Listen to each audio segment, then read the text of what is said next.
On October 22, 1999, Jordan River Anderson came into the world at the Norway House Cree Nation on the northern reaches of Lake Winnipeg, Manitoba. Jordan was born with a rare neuromuscular disorder which required hospitalization from the time of his first breath. Over 2 years later, Jordan was finally cleared by the medical team to be discharged. Jordan was medically viable to go home but required outpatient medical supports. Due to a contracted 2-year dispute between federal and provincial governmental jurisdictions over the cost of care at home, Jordan was unable to leave the hospital. Jordan River Anderson drew his last breath in hospital on February 2, 2005, at the tender age of 5, never having experienced the warmth of his family's home. On December 12, 2007, the Canadian House of Commons unanimously passed a resolution which they named Jordan's Principle in memory of the horrific situation that Jordan River Anderson and his family had to endure. Jordan's Principle, a child first policy principle, would resolve disputes between different levels of government by requiring that the level of government of first contact would be required to pay for the care of the Aboriginal child. In the 4 years following the passing of Jordan's Principle, no Canadian province has enacted Jordan's Principle to the fullest expectation of the law. Nova Scotia stood alone above all other provinces and territories in having adopted a dispute resolution process. British Columbia, Saskatchewan, and Ontario all adopted Jordan's Principle in general, but had no specific strategy yet in place to handle specific cases. All other provinces and territories had not adopted a principle to put Aboriginal children before political disputes.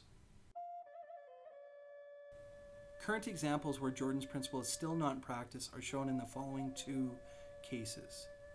A case of note is around a Nova Scotian named Jeremy Miawasage, who was denied sufficient financial support from the government to receive the same level of medical support as any other resident of their province.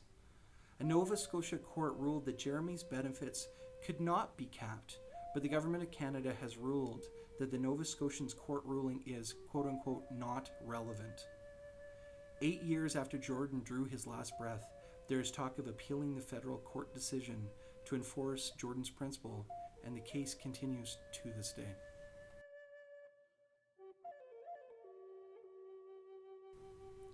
In August 2013, Shay MacLeod became very sick in Kamloops, British Columbia. Her family rushed her to Kamloops General Hospital, but the doctors were unable to diagnose her illness. The doctors performed a spinal tap, MRI, and ultrasound in an attempt to establish a definitive diagnosis.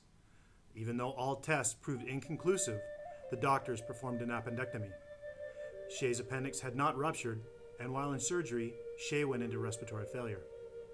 The doctors were able to revive Shay, but she experienced a continuous high fever, swollen limbs and face, and was unable to walk or lay down.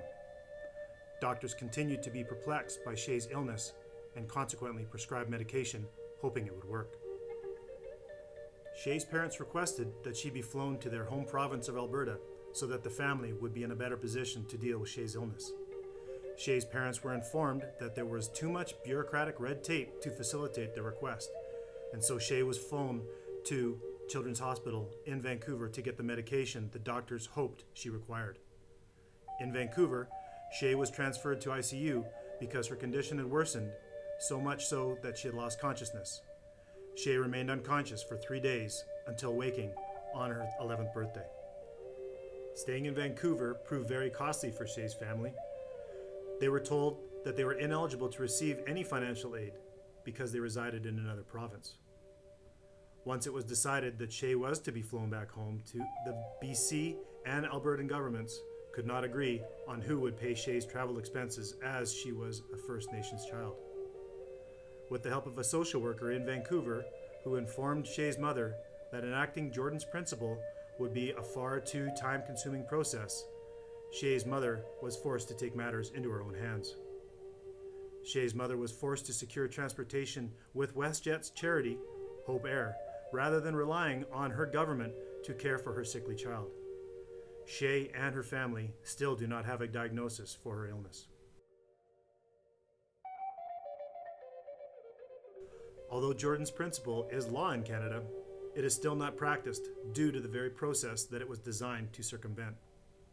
In a world where Jordan's principle is enforced to the letter of the law, children like Jeremy and Shay would be at home receiving supports like any other child growing up in Canada.